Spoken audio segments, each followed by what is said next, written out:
Welcome back to the Mount Pleasant Dynasty. Mount Pleasant is back at home for only their third home game of the season, but they do have 3 of their last 4 at home on the season. Today they will be taking on Texas State with a couple of prospects visiting, a 5'10 corner in Isaac Henderson and a junior college defensive tackle in Mario Harper.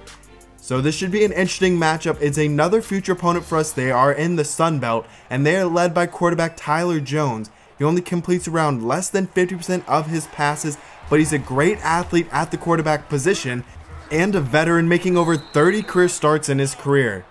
There's a run outside for 5 yards for Texas State, now an I formation, as under center it's a throw to Nixon, and it's a flag down on the play. It is offensive pass interference, so that will set up 3rd down and 15. Instead of the first, it's now 3rd down and long for Tyler Jones, who throws outside. He's got Anderson along the sideline, but not enough for the 1st down. 1st down and 10 as Mount Pleasant has the ball for the first time today. Here's Elton Huff coming off 3 straight 100-yard performances. There's a good one to start off this day. Now running the read option is Jonathan Gibbs. He makes a nice juke move to make a defender miss. He picks up 8 yards and a 1st down. Down we go 4 wide in the shotgun offset, thrown to the flat for Kenton Watkins. He's got it in. He's got a nice little gain of around 6 yards, moving back into a starting role after a nice couple of performances. On 3rd down and inches, it's a give to Elton Huff up the middle, who picks up the 1st down.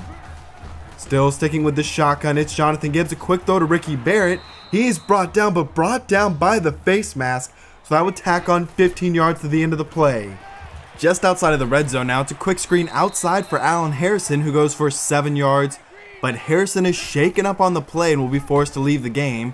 It's Jonathan Gibbs keeping it on the read option, a nice spin move, and he gets inside of the 5-yard line down after a 7-yard run. Trips to the right on 1st down and goal. Jonathan Gibbs tries to step up, loses the football, and it's recovered by an offensive lineman. Lucky we did not turn over the ball there.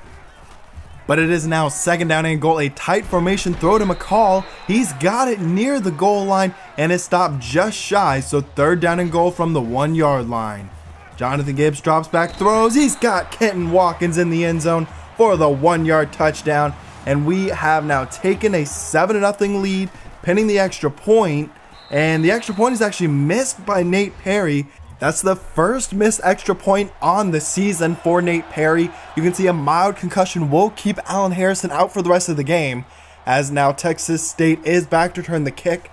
They take it up the middle, now cutting to the left, breaking a tackle, plants his hand in the ground, and now he's going to take it all the way. Blanco is chasing, but he's not going to catch him. Gives up at the end, so Sadinsky takes it in from 100 yards out, and Texas State has taken the lead just like that. Our offense will now try and answer the big special teams plays. There's a 15-yard gain for Gerard Buchanan. We're going to need some of our other receivers to step up with Allen Harrison out for the game, as there's a ball knocked away from Ronaldo McCall. 2nd down and 10 for Jonathan Gibbs. He throws outside. He's got Jameel Valentine getting a little more playing time with the injury and able to hold on to that football. Now we'll throw outside to Damian Ransom. He's got it for 6 yards and a 1st. A very effective and efficient drive for Mount Pleasant, as now Jonathan Gibbs goes across the middle in very tight coverage. So 4th and 11, Nate Perry will come on for around a 45-yard field goal. The kick just sneaks in, and it is now a Mount Pleasant lead, 9-7. Tyler Jones comes back out on offense. He throws outside. He's got Nixon downfield on a deep curl route, and it goes for 22 yards. 4 down lineman Jones keeps it on the read option. He's got some blockers out in front. He has a big hole, and he's going to take it all the way. The final play of the 1st quarter goes for 47 yards for Tyler Jones to re-give Texas State the lead. An exciting 1st quarter in this 9th game of the season, as there's an out route to Kenton Watkins, who's got it for 10 yards. Watkins was benched earlier this year, and now it's McCall across middle for 16 yards off of play action. Gibbs will go under center on 3rd down and 10.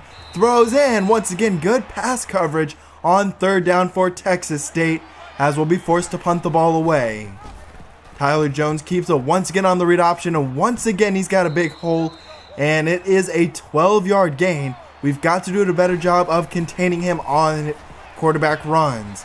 Now a little dump down to Luna. He's got it for 13 yards and the first. So Texas State's drive will continue. Inside of Mount Pleasant territory, a play action for Jones. Quick throw outside to Nixon. He falls forward and picks up a few extra yards for a 12-yard gain. Texas State's offense goes very quickly as here's Luna once again on a little curl route in the middle of the field.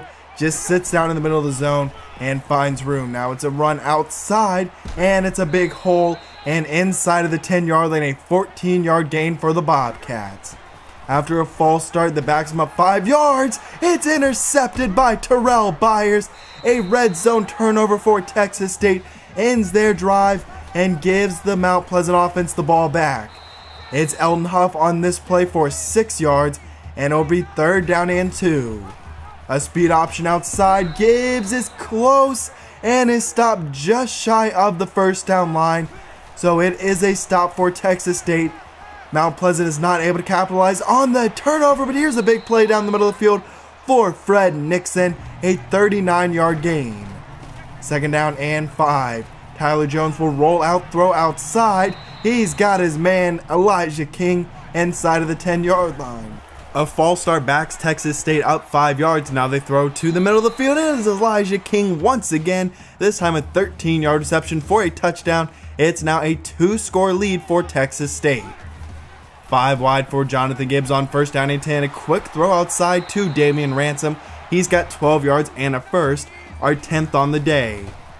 Man comes in motion. It's Elton Huff. Throw outside. It's Kenton Watkins. He's into the open field inside of the 20, inside of the 15, and finally brought down at the 6 or 7 yard line. It's goal to go for Mount Pleasant. Gibbs rolls out to his right, throws to the end zone. It's Ricky Barrett for a 7-yard touchdown and a quick drive as Mount Pleasant is now back down by 5 points. 21-16, under 2 minutes left in the first half. Here's Watts on a dump down that goes for 9 yards. Empty for Texas State. Tyler Jones throws across the middle once again. He's got King once more, and he's got it for a good gain to the 40-yard line. Now 2nd down and 8. Mount Pleasant brings a blitz. Jones will escape to the outside, cut up field. He's inside of the 20 and down after a 21-yard gain as Texas State uses their 2nd timeout. 3rd down and 8 for Tyler Jones across the middle for Anderson. He's made a living so far today across the middle as it's goal to go. 40 seconds left in the 2nd quarter. Jones will scramble once more, and once more it's effective. He gets into the end zone from 4 yards out as it is back to a 12-point lead for Texas State as we will enter halftime. Our defense has to do a better job of keeping this Bobcats offense in check.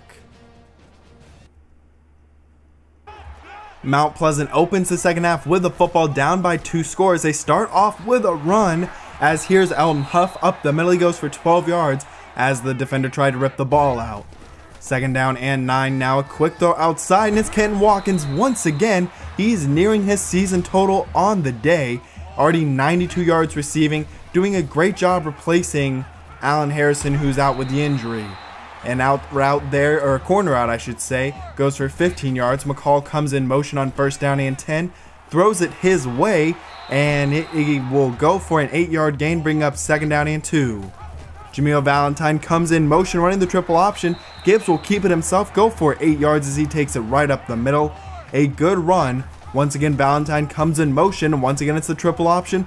This time it's a pitch outside, and Booker Collier gonna take it in from 6 yards out, and just like that it's back to a 1-score lead, a 5-point lead for Texas State. They give the ball up the middle. It's Szynski. He goes for 15 yards, a good run to open up this drive. Texas State sticking with their up-tempo offense. A throw into the flat for Schrade. He's got it and just barely is able to pick up the 1st down. A false start backs up Texas State to 3rd down and 14, but it doesn't matter. It's PJ Anderson along the sideline for 26 yards and a huge 1st down. Jones on the read option. He is met by a defender and fights for a couple extra yards. Watts does make the tackle. 4 down lineman on 3rd down and 5, and Daryl Meeks, the senior defensive tackle, nearly has the interception. Instead, Texas State will kick the field goal and brings it back to an 8-point lead. Mount Pleasant will look to duplicate their first drive of the second half here, as it's 3rd down and 2, a throw across the middle, and it's McCall making a tough contested catch across the middle. He could have heard footsteps, instead he hung on to the football. 3rd down and 10, throw outside and nearly intercepted by McDowell. So it is a stop for the Bobcats defense, and Mount Pleasant will be forced to punt the ball away. A deep out goes to Fred Nixon, who picks up the first. 1st down and 10 for Jones. He throws in the flat for his tight end once again, who breaks a tackle, another tackle, nice stiff arm there, and brought down by Bruce Elbert. After the 12-yard gain, it's 1st down once more. Jones senses pressure and he's going to take off, and he loses the football. It's recovered by Elbert, who gets a little extra yards on the return. He's been running all day. I wanted to force a fumble, and we did it there. Now our offense is on the field, 3rd down and 4, and becoming one of our more reliable receivers, it's Ken Watkins across the middle of the field. Jonathan Gibbs keeps it on the read option, goes up the middle, and picks up 14 yards. He's not the most athletic runner, but he does show off some nice ability to run at times.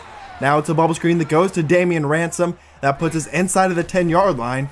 Here's a counter play for Huff. He cuts upfield and goes in for the touchdown. And now with a 2-point conversion, we can tie this game up. Jonathan Gibbs drops back, throws outside. It's caught by McCall, but he stopped shy of the goal line. He need to come back for the football.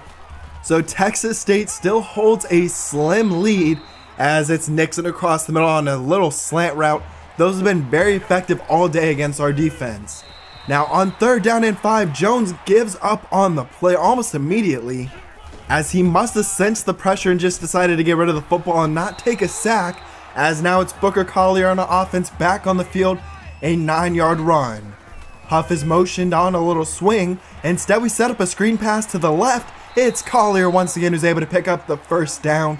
Now over 350 yards for our offense. A throw across the middle of the field, and it's caught by Jameel Valentine. Our other receivers are stepping up huge in Allen Harrison's absence. So another 3rd down. Ricky Barrett just barely picks up the 1st, and the drive stays alive. Just on the edge of field goal range, and a field goal would give us the lead, as it's Damian Ransom on an out route for 6 yards. On 3rd down and 5 though, a false start called on Trey Cole, the starting center, and that will back us up 5 yards. 3rd down and 10, trying to set up a screen pass for Alton Huff. He makes one man miss, cuts back, and is just shy of the 1st down line. So our field goal unit will come on. It's Nate Perry. He kicks it, and the kick sneaks in. It's good. Mount Pleasant takes the lead. We'll get a second look at this kick. Since missing the extra point, Perry's been able to knock through a couple of crucial kicks, but still 50 seconds left for Texas State, as there's a throw outside for Tyler Watts. Empty set on 1st down and 10. A throw across middle for PJ Anderson, goes for 7 yards. Now only 30 seconds left in the ballgame. Texas State just needs a field goal though, as it's Watts once again, this time across the middle for 13 yards, as Texas State is now inside of field goal range. 2nd down and 4.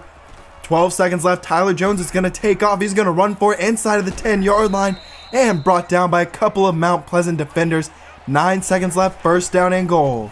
Only one timeout left. They run the inverted veer, and they will use that final timeout. So 5 seconds left. 2nd down and goal, and the kick is good, and it re-gives Texas State the lead with only 3 seconds left. Ronaldo McCall will be back to return the kick. As the clock ticks down, he dives and goes down, maybe trying to save 1 second left on the clock so we can run an offensive play. If you're going to do that, you probably should just stay in the end zone. A miscue there, not sure it would have mattered, but Tyler Jones is the player of the game, and just like our game against South Alabama, a last-second score after we were able to go up costs us the game. Our defense at this point in the games probably are so tired that it's really hard to hold up against strong offenses like a Texas State or a South Alabama. But that is now 2 home games we probably should have won. We had the lead with under a minute left and ended up losing. It's things like that that give you hope and also are awful. But for a team in their first season, competing like that is nice to see at least. Take at least a positive away. But after we go through our bye week, it does not get easier, as we will be traveling to Knoxville, Tennessee to be taking on the #1 ranked Tennessee Volunteers. They have faced a tough schedule playing Texas, UNC, Louisiana Monroe, all out of conference, an incredibly tough schedule, and they still have not lost. But some good news, at least on the recruiting trail. A running back does commit. It's Steve Hawkins. He's pretty fast, pretty elusive, definitely a more elusive type of back. One of the players who was on the visit, Mario Harper, the junior college transfer at defensive tackle, also does commit. He's more of a pass rusher, only 277 pounds, not the strongest guy, but we need immediate help with 3 defensive tackles graduating, and hopefully he can provide that.